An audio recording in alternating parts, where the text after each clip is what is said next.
Hello guys, welcome to the LES। आज की video में हम क्या कर रहे हैं? आज की वीडियो में हम कर रहे हैं द लिक्विड स्टेट हम पढ़ेंगे। तो सीक्वेंस में सब चल रहा है। मैंने प्रीवियस वीडियो में आपको सॉलिड स्टेट बताया था, उसकी प्रॉपर्टीज बताई थी। यहाँ पर हम समझेंगे लिक्विड स्टेट क्या होता है। बेसिकली जो भी मैटर है, थोड़ा सा रिवाइज करवा देता हूँ कि जो भी मैटर है हमारे आसपास, कोई भी मैटर है वो तीन स्टेट्स में डिवाइड है, सॉलिड, लिक्विड और गैस, है ना। सॉलिड, लिक्विड और गैस। तो हम एक एक करके सारे स्टेट पढ़ रहे हैं, उनकी प्रॉपर्टीज पढ़ रहे हैं, उनकी कैरेक्टरिस्टिक पढ़ रहे हैं, है ना। तो सॉलिड वाला हमने प्रीवियस वीडियो में भी देख लिया था। आज की वीडियो में हम लिक्विड देख लेते हैं, जल्दी से, कोई दिक्कत तो नहीं आपको। तो लिक्विड स्टेट क्या होता है बेसिकली? तो लिक्विड स्टेट की डेफिनेशन, सो कॉल्ड डेफिनेशन रखने के बजाय चीज समझ लो। लिक्विड स्टेट बस इतनी सी बात है कि वो स्टेट ऑफ मैटर या वो मैटर को हम लिक्विड बोलते हैं जिसका वॉल्यूम तो डेफिनेट होता है, मतलब वॉल्यूम फिक्स होता है, लेकिन शेप उसकी फिक्स नहीं होती। मतलब अगर मैं इसको वर्ड्स में लिखूं तो कैसे लिखूंगा? द स्टेट, द मैटर, एक सेकेंड, इसकी डेफिनेशन से लिखूंगा मैं। Liquid is that state of matter, है ना, विच हैज या विच पोजेसेस मतलब इंग्लिश का वर्ड है, मतलब जिसके पास ये वाली प्रॉपर्टी है, पोजेस करना। Which possesses a fix volume, volume fix है, fix volume, but have no fix shape, but have no fixed shape. ये है आपकी डेफिनेशन किसकी? लिक्विड की, लिक्विड स्टेट ऑफ मैटर की। समझ आ रही बात आपको? क्या है कह रहा है? हमें ये तो पता है कि भाई दुनिया में जितनी भी, जो हमारे आसपास जितनी भी ऑब्जेक्ट है, सारा चीजें हैं, वो तीन स्टेट में हमने डिवाइड कर रखी है। कुछ सॉलिड होती है, कुछ लिक्विड होती है, गैस होती है। अगर आप आगे फर्दर पढ़ोगे तो कुछ चीजें प्लाज्मा भी होती है, लेकिन वो बड़ी क्लास की बात है, वो छोड़ दो। अभी तो को सॉलिड, लिक्विड, गैस। तो इसमें से हमने सॉलिड पढ़ लिया था। लिक्विड क्या है? लिक्विड वो मैटर है, वो स्टेट ऑफ मैटर है जिसका जो वॉल्यूम होता है, वॉल्यूम फिक्स होता है, वॉल्यूम फिक्स होता है, लेकिन जो शेप है वो फिक्स नहीं होती। जैसे फॉर एग्जाम्पल ये आपका ग्लास है, ग्लास के अंदर हमने भी वाटर डाल दिया, ये वाटर डाल दिया, और ये वाटर मान लो फॉर एग्जाम्पल 0.5 लीटर है, आधा लीटर पानी इसमें, है ना। तो ये है, और फिर उसके बाद मैंने यही पानी निकाल के मैंने ये इस तरीके का एक बाउल है, इस तरीके का मेरा एक बाउल है, ठीक है, एक बाउल है, उसमें डाल दिया मैंने यही वाला पानी मैंने यहाँ डाल दिया। तो आप देख रहे हो अब शेप चेंज हो गई। पहले ऐसी शेप थी, क्योंकि लिक्विड का काम क्या होता है, वो जो भी कंटेनर में डालते हैं ना उसकी शेप ले लेता है। तो पहले ये शेप थी, अब ये शेप हो गई। तो ये देख लो, ये वही तो कह रहा है which has no fix shape. तो शेप फिक्स नहीं है लिक्विड की, लेकिन भाई ये 0.5 लीटर वाटर था, और ये बाउल में डालूंगा तब भी 0.5 लीटर ही रहेगा। तो वॉल्यूम तो फिक्स है, फिक्स वॉल्यूम, लेकिन नो फिक्स शेप। बस ये बात कह रहे हैं, बस समझ आ रही है। अब ये लिक्विड स्टेट ऑफ मैटर क्या है, लिक्विड क्या है, वो आपको पता चल गया। अब इसकी कैरेक्टरिस्टिक क्या है, कैरेक्टरिस्टिक्स क्या है, प्रॉपर्टीज क्या है, वो समझते हैं कि लिक्विड जो आपका मैटर है उसकी क्या क्या प्रॉपर्टीज होती है। हम समझ लेते हैं कुछ इंपॉर्टेंट प्रॉपर्टीज। पहली इंपॉर्टेंट प्रॉपर्टीज आप ये कह सकते हो, प्रॉपर्टी ये कह सकते हो कि भाई जो लिक्विड है, वही जो अभी हमने डेफिनेशन में बताया, वही बोल सकते हो कि लिक्विड, ये बोल सकते हो आप, liquid do not have definite shape. ये इसकी प्रॉपर्टी है। लिक्विड की सबसे बड़ी प्रॉपर्टी है कि उसकी कोई डेफिनेट शेप नहीं होती, जिस कंटेनर में डालो उसी का जैसा हो जाता है। Liquid do not have definite shape, they take up the shape of the container, they take up मतलब ले लेते हैं शेप ऑफ कंटेनर, मतलब जिस भी कंटेनर में, जिस भी चीज में हम उसको डाल रहे हैं उसकी शेप ले लेता है, तो कोई फिक्स शेप नहीं होती। दे डू नॉट हैव, यहाँ पर लिखो फिक्स्ड,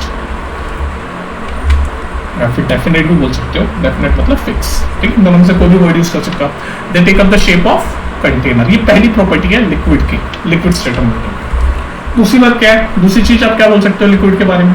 अच्छा, सीक्वेंस में देखना सारी वीडियोस। मैंने सॉलिड में जब पढ़ाया था आपको सॉलिड स्टेट, तो उसकी प्रॉपर्टीज बताई थी। तो सॉलिड में मैंने आपको एक चीज बताई थी कि सॉलिड के अंदर डिफ्यूजन नहीं होता।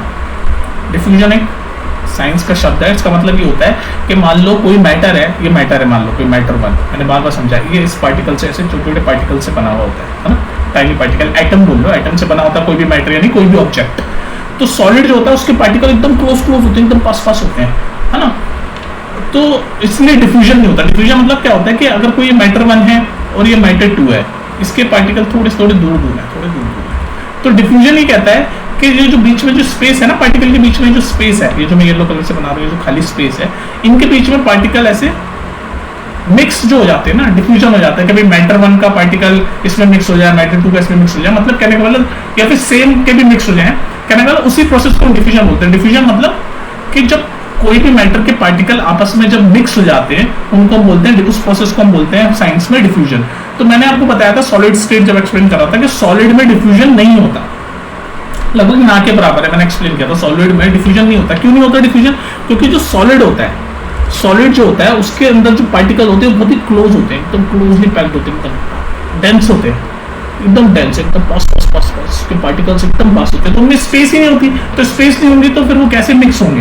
भाई बिल्कुल एकदम पार्टिकल एकदम पास पास चिपके हुए हैं, तभी तो उसको सॉलिड बोलते हैं, क्योंकि एकदम उसके जो पार्टिकल्स होते हैं एकदम पास पास चिपके हुए हैं।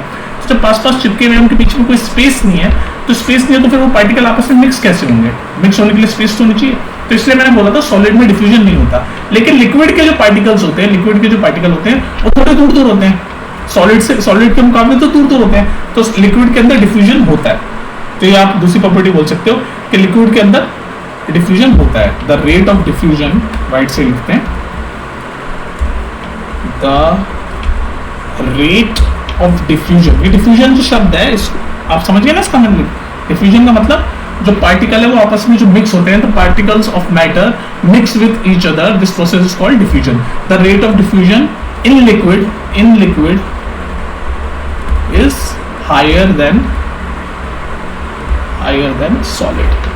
भाई सॉलिड से तो ज्यादा ही होगा, लिक्विड का है, लिक्विड में हमने आपको फर्स्ट वीडियो में बताया, लिक्विड के पार्टिकल में बीच में स्पेस होती है, सॉलिड के पार्टिकल में बिल्कुल भी स्पेस नहीं होती। ठीक है, तो ये बात हो गई।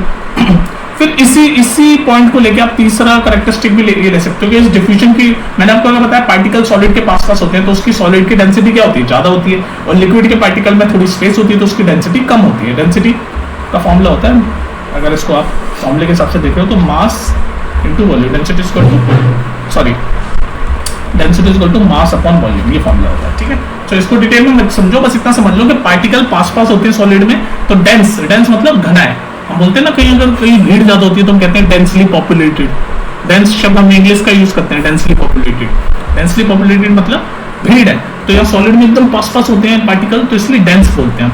लिक्विड में थोड़े दूर दूर होते हैं पार्टिकल, तो हम बोलेंगे तीसरी प्रॉपर्टी हम बोलेंगे density of a liquid, density of liquid is generally less than that of its solid form, generally less than that of its solid form। मतलब कहने का मतलब सॉलिड से ज्यादा लिक्विड की डेंसिटी कम लेस होती है, सॉलिड की ज्यादा होती है क्योंकि पास पास होते हैं पार्टिकल, तो उसकी डेंसिटी यानी क्राउड उसका ज्यादा होता है। तो density of liquid is generally less than that of solid. ठीक है, ये तीसरी आप प्रॉपर्टी बोल सकते हो। चौथी प्रॉपर्टी क्या बोलते हो? चौथी में देखो कनेक्शन बिठाऊंगा। अभी मैंने क्या बोला? सॉलिड में पार्टिकल पास पास होते हैं, ये सारे, कोई मान लो ये सॉलिड है, ये कोई सॉलिड है ना, इसके ऐसे पार्टिकलों से बना हुआ छोटे छोटे पार्टिकल है, इसमें चारों तरफ ऐसे पार्टिकल है, चारों पार्टिकल, और ये पार्टिकल एकदम पास पास है, तो ये पास पास इनको कोई ना कोई फोर्स जोड़ के रखी हुई है ना, उसको हम बोलते हैं force of attraction, intermolecular force of attraction बोलते हैं उसको। तो ऑब्वियसली सॉलिड के पार्टिकल एकदम पास पास होते हैं, लिक्विड के थोड़े दूर दूर होते हैं, लिक्विड पार्टिकल थोड़े दूर दूर होते हैं, लिक्विड है मान लो ये लिक्विड है, लिक्विड पार्टिकल थोड़े दूर दूर होते हैं। तो हम ये भी बोल सकते हैं कि भाई सॉलिड पार्टिकल्स के बीच में जो फोर्स ऑफ अट्रैक्शन होती है, फोर्स ऑफ अट्रैक्शन क्या, जो पास पास रखती है, वो ज्यादा होती है। भाई सॉलिड में पास पास है पार्टिकल, तो फोर्स ऑफ अट्रैक्शन ज्यादा होगी, लिक्विड में थोड़े दूर दूर है तो फोर्स ऑफ अट्रैक्शन कम होगी। तो चौथी प्रॉपर्टी हम ये बोल सकते हैं कि attraction force between the particle, the attraction force, ये बिटवीन मैंने शॉर्ट में लिखा, the attraction force between the particle of liquid is lower than that of solid, बात समझ में आ रही है? तो मैं सॉलिड से कंपेयर कर रही है, तो भाई आपको पता चल गया कि यहाँ पर ये सॉलिड के पार्टिकल एकदम पास पास होते हैं, तो उसका मतलब उनके अंदर जो अट्रैक्शन फोर्स है वो बहुत ज्यादा है, तभी तो पास पास चिपके हुए हैं। लिक्विड में थोड़े दूर दूर होते हैं पार्टिकल, तो उनकी जो फोर्स ऑफ अट्रैक्शन है, अट्रैक्शन फोर्स है, वो थोड़ी सी लोअर होगी कंपेयर टू सॉलिड। समझ आ गई ये वाली बात? चलो जी, नेक्स्ट और क्या प्रॉपर्टी बता सकते हैं हम? एक और प्रॉपर्टी आप ऐसे और बोल सकते हो पॉइंट बढ़ाने के लिए, वैसे तो मैं बता ही चुका हूँ। एक प्रॉपर्टी बोल सकते हो कि भाई जो लिक्विड है वो इनकम्प्रेसिबल होता है। लिक्विड आर ऑलमोस्ट इनकम्प्रेसिबल, ये इनकम्प्रेसिबल मैं बता चुका हूँ, जो दबता नहीं है। भाई लिक्विड को कैसे दबाओगे? Liquid are almost incompressible. जब हम गैसेस स्टेट पढ़ेंगे ना, तो गैसेस में हम ये पता लगाएंगे कि गैसेस कंप्रेसिबल होता है, गैस को हम कंप्रेस कर सकते हैं। आप देखते हो ना सिलेंडर वगैरह होता है, उसमें बहुत सारी गैस होती है, उसको हम दबा के कंप्रेस कर सकते हैं, ठीक है। तो अब ये ध्यान रखना, liquid are almost incompressible, almost. तो लिक्विड इनकम्प्रेसिबल होते हैं। और एक और चीज के लिक्विड क्या होता है? They are not rigid. इसी पॉइंट में एक और पॉइंट जोड़ लो, लिक्विड आर नॉट लिक्विड और ऑलमोस्ट इनकम्प्रेसिबल एंड, आप चाहे इसको अलग पॉइंट भी बना सकते हो अगर आपको पॉइंट ज्यादा ही बढ़ाने तो, and liquid are not rigid. ये शब्द मैंने आपको सॉलिड वाला पढ़ा था जब समझाया था ना, इंग्लिश का वर्ड है रिजिड। मतलब भाई सॉलिड में जो सॉलिड जो मैटर होता है, सॉलिड जो ऑब्जेक्ट होते हैं, वो अपनी शेप एकदम उसकी जैसी है वैसी रहेगी। लिक्विड की तरह नहीं कि ग्लास में डाला तो ग्लास की शेप हो गई, बाउल में डाला तो बाउल की शेप हो गई, तो वैसा नहीं होता। सॉलिड की शेप रिजिड होती है। रिजिड मतलब डेफिनेट, पक्की होती है शेप उसकी। अगर ज्यादा उसको कोई फोर्स लगाओगे तो टूट ही जाएगा। फॉर एग्जांपल अगर मैं आपके सामने कोई बॉक्स रखूं, उसके ऊपर बहुत सारी फोर्स लगाऊं, दबाता जाऊं, तो वो शेप अपनी चेंज नहीं करेगा, एक पॉइंट पे टूट ही जाएगा और शेप चेंज नहीं करेगा। तो वो हम बोल सकते हैं लिक्विड इतने रिजिड नहीं होते, सॉलिड्स आर रिजिड, ठीक है। तो लिक्विड आर ऑलमोस्ट इनकम्प्रेसिबल, मतलब कंप्रेस भी नहीं होते, और they are not rigid also, क्योंकि वो अपनी शेप चेंज कर लेते हैं, ठीक है। तो ये कुछ प्रॉपर्टीज थी लिक्विड स्टेट ऑफ मैटर की। नेक्स्ट वीडियो में हम देखेंगे लास्ट वाला अपना जो तीसरा स्टेट ऑफ मैटर है, गैसियस स्टेट ऑफ मैटर, ठीक है। मिलते हैं नेक्स्ट वीडियो में, टेक केयर।